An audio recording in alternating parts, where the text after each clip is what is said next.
lige sige tak til Ida Fabricius, og så tak til Ida Energi om at tage så pænt imod min opfordring og initiativ til at lave det her præsentation i dag. Søren Weiss Hartmann, det har Ida allerede fortalt om. Jeg er det, der hedder Drilling Supervisor Company Man, eller Company Red Drill Site Manager, og det gør jeg via min konsulentfirma Drill Consult. Det er sådan en enmandsforretning. Udover det, så underviser jeg og holder foredrag som i dag.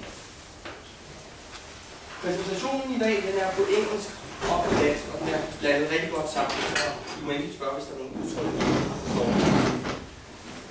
Og så kunne jeg godt lige vide, om der, nu kan jeg se på deltagerlæsen, den står lige nu her for et par minutter siden, at der er nogen inden for branchen.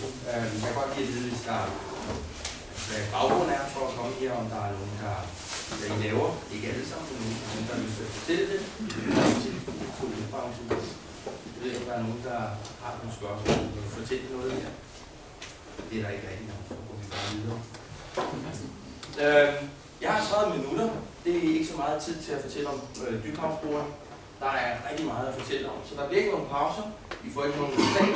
Der er rigtig mange forkortelser, og så skal I bare spørge hele tiden.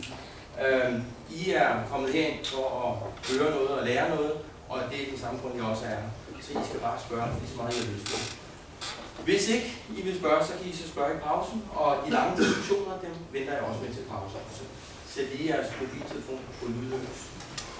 Men husk nu at spørge lige så meget, I vil.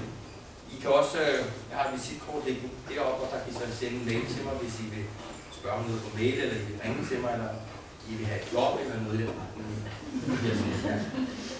Disclaimer, den hopper vi hurtigt over.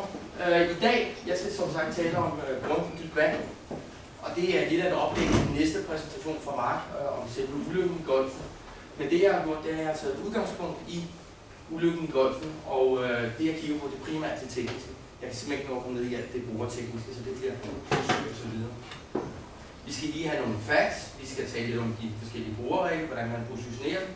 VOP'en, det er den sikkerhedsventil på bunden, som ikke virkede. Rejseren, det var det rør, der forbandt sikkerhedsventilen til brugerreglen.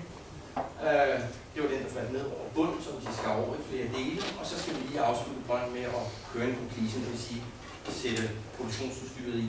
Og så vil jeg have talt om ROV'en, men det kan se, det bliver der ikke plads til. ROV'en, det er den lille fjernstødte ubåd, som man brugte i meget, meget stor udstrækning under ulykken i Golfen.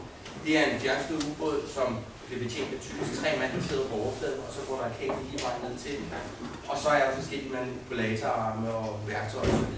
Grunden til det, det er fordi, at på den dybde, der kan man ikke have dykkere nede. En luftdykker, han går til 40 meter, en mætnings- og blandingsgasdykker, de går til alt fra 200 til 400 meter, så derefter så går man ikke længere ned. Men generelt i hele branchen prøver man på at indfase dykker, fordi det er dels er det dyrt, og så dels er det relativt farligt. Godt. Nu går jeg herover til aflæsning.